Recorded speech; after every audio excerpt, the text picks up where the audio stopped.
Dah beli salak ke tengah pekan, jangan lupa ke Pajak Senen. Kalau dah buka channel Abah Sopwan, jangan lupa subscribe, like, and comment.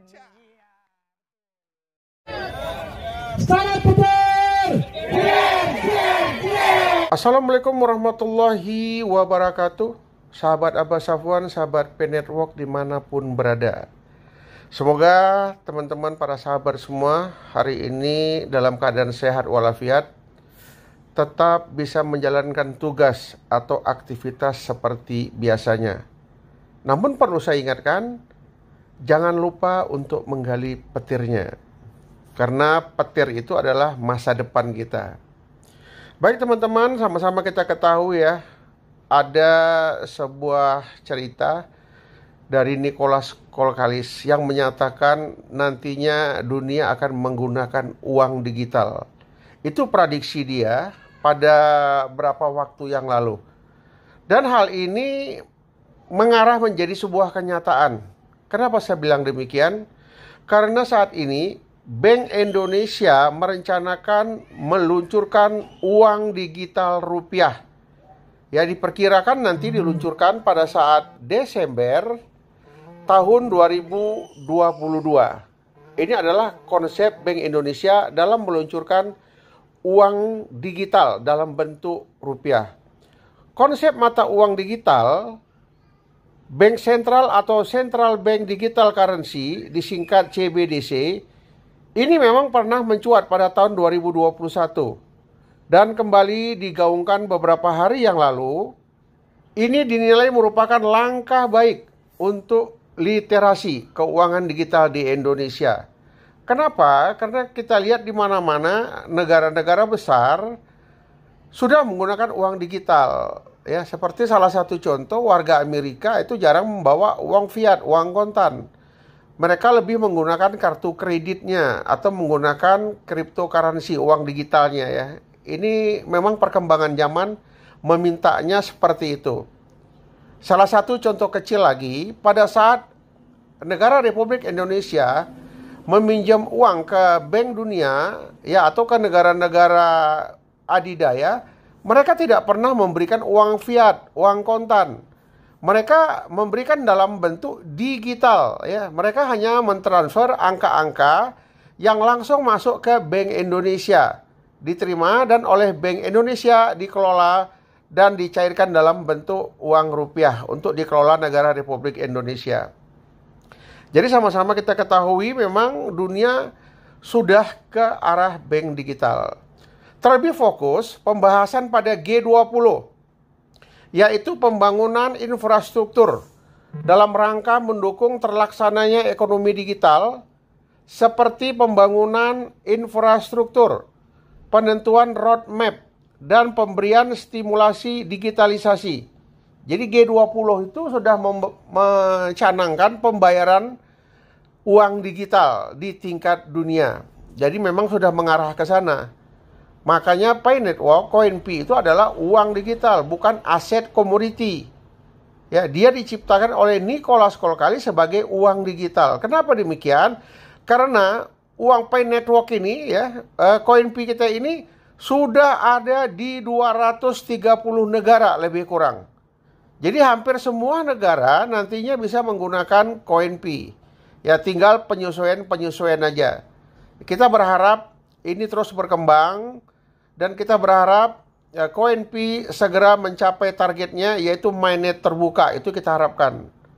Jika sudah menjadi mainnet terbuka, maka CoinP kita itu sama dengan uang digital dan dapat berlaku untuk semua negara. Kalau nanti memang Bank Indonesia meluncurkan uang digital dalam bentuk rupiah, ini hanya berlaku di tingkat Indonesia saja.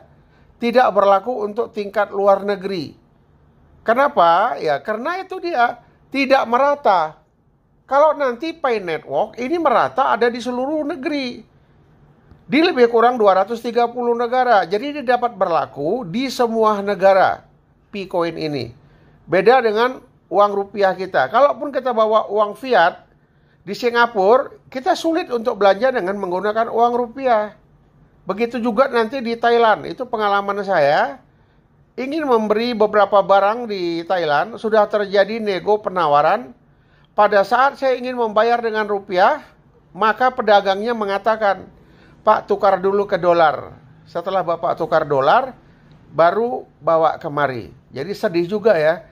Kita negara Republik Indonesia, uang rupiah kita tidak berlaku di negara lain. Ini sangat memprihatinkan.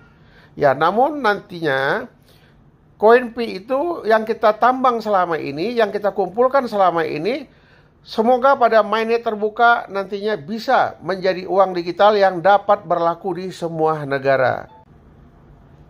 Digitalisasi dalam sistem ekonomi tentu ada dengan harapan agar bisa memecahkan problematika yang selama ini terjadi.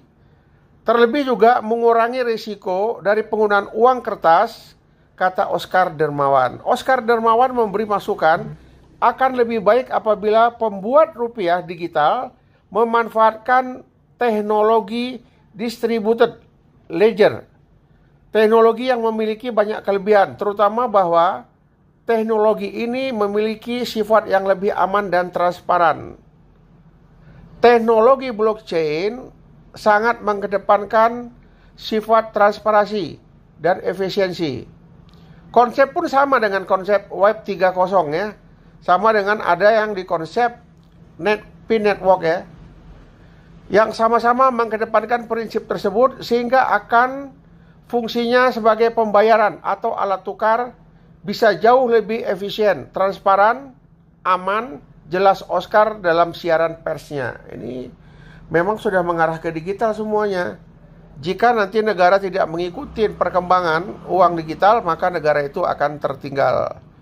Kemudian Dermawan juga menegaskan bahwa kripto di Indonesia seperti Bitcoin dan kripto lainnya bukanlah alat pembayaran, melainkan sebuah komoditas atau aset yang dimanfaatkan untuk investasi. Tidak sama dengan Pi Network. Koin Pi itu uang digital yang langsung bisa dibelanjakan. Kalau yang tadi yang dikatakan Bitcoin dengan uang kripto lainnya tidak bisa sebagai alat pembayaran, dia harus ditukar dulu ya. Jadi inilah sebagai informasi yang perlu kita ketahui. Kedepannya rupiah digital maupun aset kripto bukanlah hal yang mengganggu satu sama lainnya karena fungsinya yang berbeda. Bahkan justru rupiah digital akan memudahkan akses perdagangan kripto di Indonesia karena sama-sama berbentuk digital. Ya, jadi semuanya sudah mengarah ke digital. Kripto-kripto yang lain masih sebagai aset komoditi yang jika ingin dibelanjakan dia harus ditukarkan dulu ya dengan uang dolar dan uang fiat lainnya. Beda dengan nanti koin Pi atau uang cryptocurrency Pi Network. Ini dapat dilakukan sebagai alat pembayaran yang sah. Jadi kita jangan salah menilai. Pi Network koin Pi kita adalah uang digital, bukan aset komoditas ya, komoditi. Regulasi mengenai kripto berbeda di bawah Bapepti dalam naungan Kementerian Perdagangan. Hal-hal yang diatur oleh Bapepti merupakan komoditas ya. Jadi nanti koin Pi tidak masuk dalam Bapepti karena bukan aset komoditi. Berdasarkan peraturan pemerintah saat ini, kripto adalah suatu komoditas digital yang telah terregulasi dan hanya bisa dimiliki oleh para investor sebagai suatu aset, bukan sebagai alat pembayaran. Jadi ini merupakan hal yang berbeda dengan apa yang terjadi selama ini. Dengan adanya pembentukan rupiah digital, Oscar Dermawan justru menganggap bahwa langkah ini akan memperkokoh ekosistem ekonomi digital di Indonesia. Baik stakeholder seperti pemerintah dan pengusaha memiliki tujuan yang sama dalam meningkatkan literasi keuangan digital dan juga meningkatkan perekonomian serta kesejahteraan bangsa. Fungsi antara aset kripto dan rupiah digital itu berbeda. Tetapi baik pelaku usaha seperti orang-orang pengusaha yang ada saat ini, mereka lebih cenderung nantinya ke uang digital, bukan aset komoditi. Kalau aset komoditi, dia bisa disimpan dan pada saat digunakan dia harus ditukar dulu. Sedangkan uang digital, dia langsung bisa dibelanjakan. Ya. Kita berharap Bank Indonesia segera menerapkan uang digital rupiah. Negara-negara lain sudah membuatnya. Indonesia mulai sadar bahwasanya ke depan nanti eranya digital. Maka Bank Indonesia sudah mengarah ke peluncuran uang digital. Inilah mungkin yang dapat saya sampaikan kepada teman-teman, ya, tetap sabar, tetap solid, tetap mengikuti perkembangan-perkembangan yang ada. Besar harapan kita nantinya pada saat mainnet terbuka, maka Koinpi kita menjadi uang digital.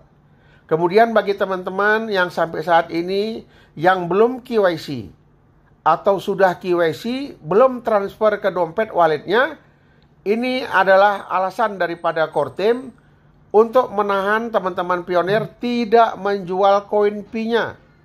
Karena Koinpi sudah mulai banyak diperjualbelikan. Terutama orang-orang yang mungkin ya tidak sabaran menunggu mainnet terbuka. Kemudian hal ini dimanfaatkan oleh orang-orang tertentu penyerok koin. Ya. Jadi ikan paus, ikan hiu semuanya melakukan penyerokan koin. Bagi mereka yang tak sabar, saya yakin dan percaya koinnya akan habis begitu saja. Sehingga pada saat mainnet terbuka dan peluncuran Koinpi sudah menjadi mata uang digital, tentu harganya pasti tinggi. Maka kawan-kawan kita, penambang-penambang kita yang terlanjur menjual Koinpi-nya, yang terlanjur menghambur-hamburkan Koinpi-nya dengan berbelanja tidak sesuai dengan aturan dan ketentuan akan menyesal kelak. Jadi kita yang masih sabar menahan, kalaupun melakukan pembelanjaan Koinpi kita hanya testnet 1 koin, 2 koin. Tidak membeli sebuah handphone dengan harga ratusan koin. Mungkin ini saja yang dapat saya berikan pencerahan kepada teman-teman penambang setia. Salam petir, jeder, jeder, jeder. Assalamualaikum warahmatullahi wabarakatuh.